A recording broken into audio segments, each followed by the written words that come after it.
Bonsoir à tous. La région Bourgogne-Franche-Comté figure parmi les plus exposées au surendettement des ménages, selon les données de la Banque de France.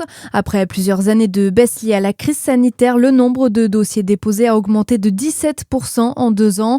Avec 305 dossiers pour 100 000 habitants de 15 ans et plus, la région se classe 4e à l'échelle nationale. Des données qui s'expliquent, Marie-Dominique Lacour. Oui, et dans la région, c'est le département de la Côte d'Or qui enregistre la plus forte augmentation du nombre de dossiers, plus 2% entre 2024 et 2025 et plus 11% par rapport à 2023. Une hausse toutefois plus modérée que celle observée à l'échelle régionale. Le surendettement touche plusieurs profils, en particulier les publics précaires, parfois sous le seuil de pauvreté, les femmes mais aussi les locataires. La part des jeunes dans les dossiers de surendettement a aussi augmenté selon les données. Dans notre région, 85,7% des endettés disposeraient d'un patrimoine inférieur à 2 000 euros. À noter que les dettes immobilières représentent plus de 30% de l'endettement total des ménages surendettés. Dans le même temps, depuis 10 ans, les dossiers sont plus faibles en valeur, conséquence du durcissement de la loi encadrant les crédits à la consommation ou encore de la hausse des microcrédits et des crédits fractionnés.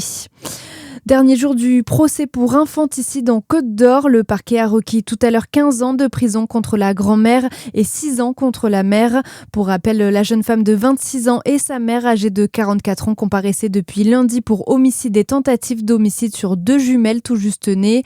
Selon l'accusation, la mère aurait eu des gestes maternels lors d'un accouchement très précoce et c'est la grand-mère qui aurait conseillé de se débarrasser des enfants.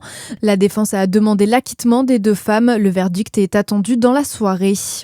Les panneaux de la discorde en Saône-et-Loire, à Châtenois-le-Royal, les habitants se sont regroupés en collectif pour demander l'annulation d'un projet de centrale photovoltaïque au lieu d'huile à brûler.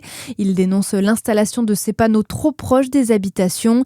Une enquête publique a démarré mercredi, elle doit durer 1 mois. Le collectif envisage également de lancer une pétition contre ce projet. Il est mené par la société Luxel, filiale d'EDF. La construction pourrait débuter en 2027.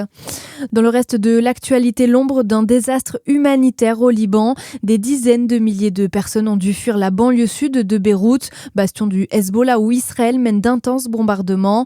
Le bilan s'élève à 217 morts et près de 800 blessés depuis lundi selon les autorités libanaises.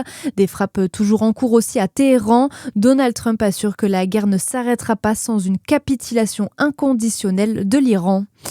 Et puis du sport, un mois tout juste après la cérémonie d'ouverture des Jeux Olympiques d'hiver de Milan-Cortina, c'est celle des Jeux Paralympiques qui prend le relais ce soir. Elle est à suivre dès 19h45 sur France 2. Les premières médailles pourraient tomber dès demain pour les Bleus en parabiathlon. Voilà pour l'essentiel de votre actualité. Excellente soirée sur Fréquence Plus.